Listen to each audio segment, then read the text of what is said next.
असं सुकं खोबरं भाजून वाटून ठेवलं ना तर जेवण करायला एकदम सोपं जातं. चिकनसाठी, मटनसाठी, उसळीसाठी, कोणत्याही मसालेदार भाजीसाठी तुम्ही हे सुकं खोबरं वापरू शकता. रोजचं जेवण बनवण्यासाठी आपण झटपट असं खोबरं भाजून ठेवणार आहोत. आपल्याला नेहमी जेवणामध्ये लागतं. उसळ असू दे, चिकन असू दे, मटण असू दे, मच्छी असू दे, तर आपल्याला त्याच्यासाठी हे खोबरं हे लागतंच. जरी सगळ्याच मच्छीला सुकं खोबरं लागलं नाही तरी ठराविक मच्छीमध्ये सुद्धा आपण हे सुकं खोबरं वापरतो. किंवा तुमची कोणतीही भाजी असू दे, त्या भाजीसाठी लागणारं सुकं खोबरं आपण कसं तयार करून ठेवायचं म्हणजे झटपट भाजी आपली तयार होईल. त्याच्यासाठी इथे मी खोबऱ्याच्या 3 वाट्या घेतलेल्या आहेत. त्यांना आपल्याला किसून घ्यायच्या आहेत. वरती आपण खोबऱ्याच्या वाट्या आहेत त्या किसून घेणार आहोत. खोबरं कोणत्या पद्धतीने भाजायचं, कसं वाटायचं, कसं साठवायचं हे सर्व व्हिडिओमध्ये मी दाखवणार आहे. जर तुम्हाला आजचा हा व्हिडिओ आवडला तर घरचा सण चॅनलला सबस्क्राईब करा.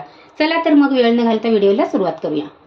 खोबरं भाजण्यासाठी जाड बुडाची कढई घ्यायची म्हणजे खोबरं आहे ना ते करपत नाही.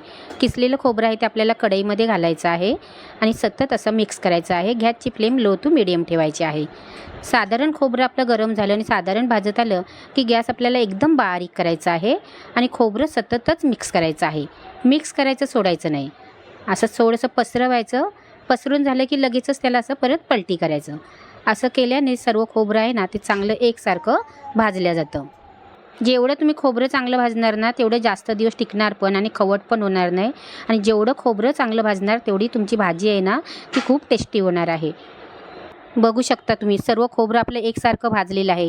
कोणतं सफेद राहिलेलं नाही, कोणतं जास्त भाजलेलं नाही किंवा कोणतं करपलेलं नाही. सर्व खोबरं एकसारखं असं भाजून झालेलं आहे. गॅस बंद करायचा आणि लगेच काढून घ्यायचं. जर तुम्हाला लगेच काढायचं नसेल ना तर असं कढईमध्येच तुम्ही मिक्स करत राहायचं आहे. काढून घ्यायचं आणि खोबरं थंड झाल्याच्यानंतर आपल्याला मिक्सरला वाटून घ्यायचं आहे. तर मिक्सरच्या भांड्यामध्ये खोबरं घ्यायचं.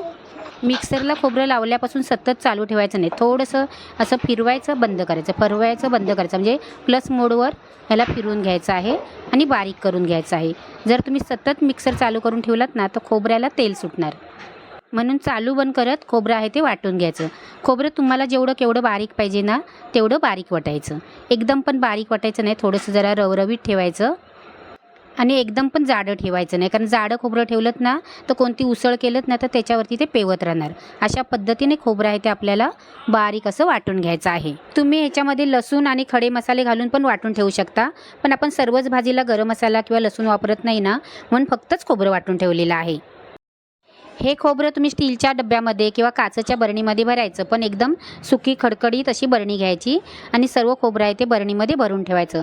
2 महिने आरामात हे खोबरं वाटलेलं असेल ना तर चविष्ट स्वयंपाक करायला वेळ लागत नाही, झटपट तयार होतो. आजचा व्हिडिओ आवडला तर नक्की लाईक करा.